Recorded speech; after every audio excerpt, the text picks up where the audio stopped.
Just let me tell you what's going on. I can see what's going on, Dennis. You've been out and robbed the Minute Mart. And now you're in here robbing me. I need to find Sharon. What's happening? I left the stuff with Dennis. He said he's sorted out. What if he drops us all in it? In case you hadn't noticed, we are not the ones who are in it. I was supposed to be keeping Sharon away from the club. What is taking her so long? Do you know what really surprises me, Dennis? Even most people around here have got more style than this. All right, it was stupid. You burgled the corner shop. For what? A dozen bottles of booze and 100 fags? I said I was stupid. I didn't say I was desperate. Anyway, I wasn't after what was in the shop. I was going for the safe. Things just didn't work out. They didn't work out for Gus either, did they? Yeah, well, he just got in the way. So you just ran off and left him? I don't believe you. Why would I bother making this up? Or maybe you're covering for someone. Sharon, just trust me. There's no one else involved. And what about Vicky? What about Vicky? How do you think she'd feel if she walked in here and saw you? What do you think it would do to her knowing that a big hero Dennis is just a petty little thief? Do you know how much she looks up to you? I couldn't care less what Vicky thinks. You really don't care about Vicky or me or anything but yourself, do you? Yeah, that's right. I'm just doing this for myself and no one else. Why'd you have to be in here anyway? Why drag my club into all this? There's no way I'm letting that kid Gus go down. I've called the police. They should be here soon. You're going to turn yourself in? Great idea. Why didn't I think of that? Look, all I'm going to tell them is I was in here working on my own. A couple of young lads come in, both white. One of them with a Mohican, the other with a ponytail. Anything so they don't sound like Gus. They asked me if I wanted to buy some booze and fags. I get suspicious. They get scared and scarper without the gear. All I've got to do is lie to a couple of local plod. He gets off. And that matches Gus's description? Bingo. And what if I say no? I don't want your stolen goods in my club. You're putting my business at risk. I can't believe I ever trusted you, Dennis. Look, I need you to let me do this. This is your mess. Why should I be involved? Because... Well, you don't want Vicky to find out about it, do you? I mean, you said yourself she idolises me, she copies me. You don't want her going out and doing things like this just to be like me. Look, please let me do this for Vicky's sake as well as Gus's. They'll be here any minute. You should leave. Since when did you tell me what to do? Now you listen to me. I'll let you continue with this on 2 conditions. 1, Vicky never finds out. 2, you never break the law again, because it would break Vicky's heart if you went back inside. Fine by me. Well, I'll keep Vicky busy while you get Gus off the hook and get the police and get these stolen goods out of my club. I'll give you 1 hour to sort it out. Then you bring the keys back to me at home. That way it'll look to Vicky like you dealt with the deliveries we'd arranged. Then we never speak of this again. You got it? Thank you. Don't thank me. I'm disgusted that you dragged me and my club into all this. But I have to put Vicky first. Although I wouldn't expect you to understand that. Have you found your stand? Yeah, I'm afraid I'm going to have to cancel. Where are you going? I told you to find Sharon. Oh, there she is. Just act normal, okay? No, later this week will be fine. Thank you. Hi. Hi. We were just talking about you, weren't we? And now here you are. Yeah, I'll catch you later, Vic. Yeah, See you later. So, are we off then? listen, darling, I was just coming to find you. What's we happened? Well, I've lost my purse. I've been back to the flat and I still can't find it. And it's going to be too late to go shopping now. We will still get the afternoon together though, won't we? Yeah, we can just stay at the flat and get a video. Great idea, yeah. We'll just hang out back in the flat. Okay? Mr. Rickman. Who's asking? DC Cramen. I'm Detective Sergeant Marsh. I was expecting a couple of uniforms. CID. Sorry to disappoint you, Mr. Rickman. No problem.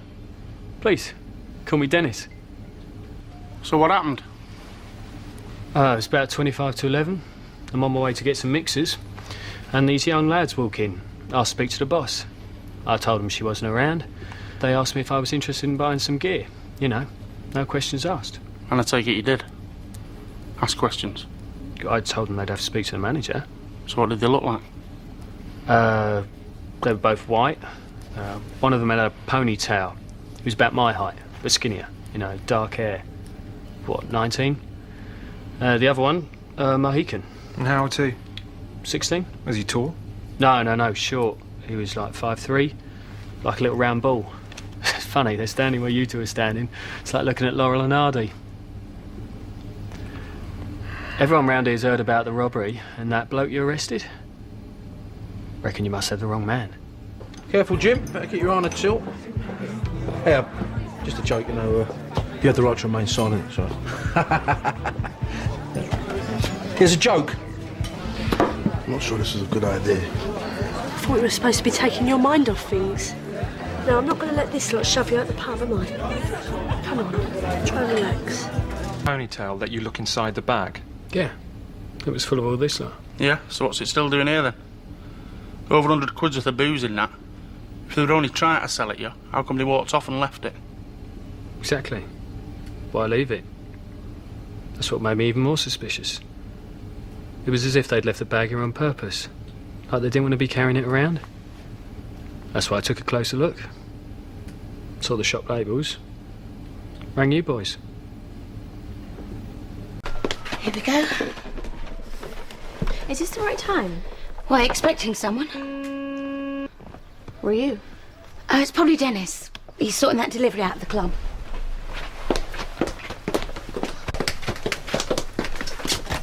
Hello? All right, Sharon, it's Spencer. Fix there, please. You, fancy going over the Vic? No, I better stay with Sharon. You're just going over the Vic, yeah? Well, I'll be fine. You go. Tell you what, Vicky. Oh, you found your purse. Oh, yeah, it was in the kitchen after all that. Well, go on. Go with Spencer to the Vic. But we got a video. Well, we can watch it later. To be honest, you'd be doing me a favour, darling. I've got a week's worth of paperwork to do. So I'll just stay and plough on till you get back. You take that and disappear. Look after her, Spence. I will. All right, listen, don't work too hard, okay? I won't. See ya. Bye.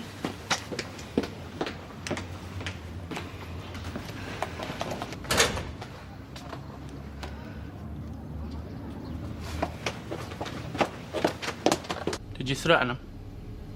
Might have given them the idea that I knew it was stolen goods. Wish I hadn't, to tell you the truth. They might not have legged it. It's funny. I don't know whether they were more scared of you lot or me. So they were out of the depth, you mean? Yeah, just a couple of kids.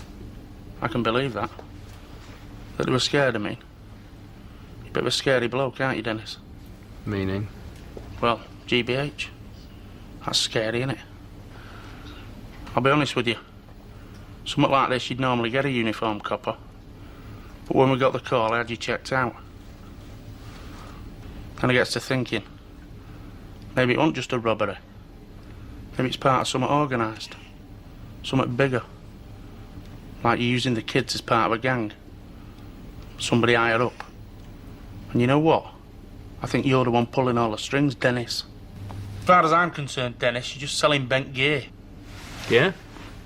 So if that's true, why did I pick up the phone to you? I'm not sure. That's something else I want to know. I know what all this is about. You're scared of admitting you got the wrong man. Wouldn't look good, would it? Arresting an innocent man. It's kind of convenient for you two, wasn't he? A young man at the scene of the crime. A young black man. Oh yeah, very convenient. Funny how you won't get anyone to back up your story, innit, Dennis? All right, Sharon. Kids who came in earlier. You saw them, didn't you? Yeah, that's right. I'm surprised you're still here. I thought this would have been dealt with by now. I'm not satisfied I've got the truth. So why don't you tell us what happened when you were here? Well, at the time all this was going on, I was in the office. I saw two young lads coming in with the bag, but I had to leave Dennis to deal with it as I had an urgent phone call. They were both white. One had a Mohican, the other long hair in a ponytail. I came out just as they were leaving. Surely Dennis must have told you all this. And you'd be willing to make a statement? I thought that's what I was doing. At the station? Well, if it'll help clear things up. Yeah, it will. This won't take long, will it? No, we just need to go over the details again for the record. Right, well, let's get on with it. Because I've got a bar to open at 5 and I need him back here. At the bag. Okay.